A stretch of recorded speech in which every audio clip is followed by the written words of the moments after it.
Hey guys, this is Sam's Geek, and today I'm going to talk about all these amazing arguments made against me when I said that this is the best gaming generation ever, and that people who argue otherwise are just stingy old men. One of the major complaints a lot of people had with me was that this gaming generation is filled with nothing but first-person shooters. I can't look anywhere without seeing a first-person shooter. There has never been a time in this generation where there wasn't a first person shooter being released, right? Well, you see, when people only think of themselves and think of trying to be against something just because it's popular, they don't actually consider what is actually being released or reality or anything that their teenage angst or their middle age rage is actually trying to process.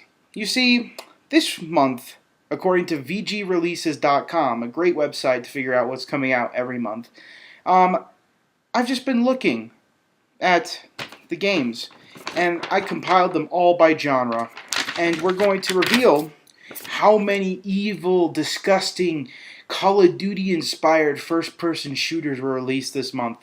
So, we had 3 RPGs this month, right? We had 2 casual games released this month. 1 open world game, 1 third-person shooter, 3 racing games, 2 action games, 2 fighting games, 4 RTSs, 1 puzzle game, 2 platform games, and 1 side-scroller. So, based on that list, there must have been at least 30 fucking first-person shooters released this month, right? Guess how many first-person shooters were released this month? 0. Not a single goddamn first-person shooter was released this month. Not a single one. Next month is a different story, because at the beginning of the next month, we do have, Sniper Elite and Sniper V2, and Nexus, I think, is being ported to the PC, and I think that's about it. Oh, the Battleship game. And I guess you can count Ghost Recon, but that's technically a third-person shooter. And with all those combined, you have 5 third-person shooters. But you also have RTSs, and you had Max Payne, which is an action game. And then you have Game of Thrones, which I don't think is a first-person shooter. I mean, that's a Middle Eastern game. And then you have Starhawk, which is a third-person shooter. You have Street Fighter Cross Tekken on PC, which is a fighter. But, we also have Test Drive Ferrari, the racing game. Diablo 3, which is an isometric top-down role-playing game. And, yeah.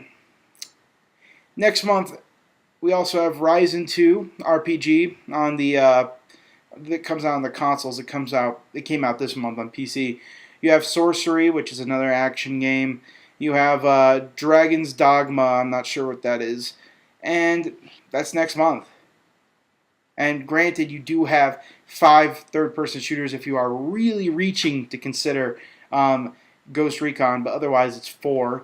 The month after that, let's check for shits and giggles. Because, of course, November is going to have a lot of first-person shooters. We have Inversion, not sure what that is. Civilization 5, which, big first-person shooter franchise there, obviously. And, it's actually a real-time strategy game. I think you'd consider that. You have Ghost Recon Future Soldier, which I guess if you're really reaching is a first-person shooter. You have Lollipop Chainsaw, which is a action game. You have The Secret World, Darksiders 2, The Amazing Spider-Man. Yeah, you got Spec Ops: The Line, which is a third-person shooter, but if you really want to reach, I guess it's a first-person shooter too. You have Magna Mundi, The Adventures of Sherlock Holmes, supposedly the Fallout MMO. Bullshit. Tom Clancy's Ghost Recon Future Soldier. Well, I actually covered that. Some of these are listed twice because it's based on retailer. Carrier Command. That sounds kind of like one, but I'm not sure what that game is. And Of Orcs and Men, which I doubt is a first-person shooter. So, you got like 2 first-person shooters in the month of June. I mean, this industry is just littered with them. This month had no first-person shooters whatsoever. Next month has about 4. And the month after that, 1, 2 if you want to reach. But, this industry is just littered with them. Absolutely littered. Despite the fact that smaller genres this month, like RTSs, had 4 games. We had 3 racing games, 2 puzzle games, 2 platformers, and 3 RPGs. But who cares, right? They're not, these games don't get the advertising budget of Call of Duty, so they don't matter. Some of these games aren't printed on discs, so they don't matter, right, man? You see, man, Fez should be a game is advertised and is, promptly promoted in our industry as Call of Duty, man.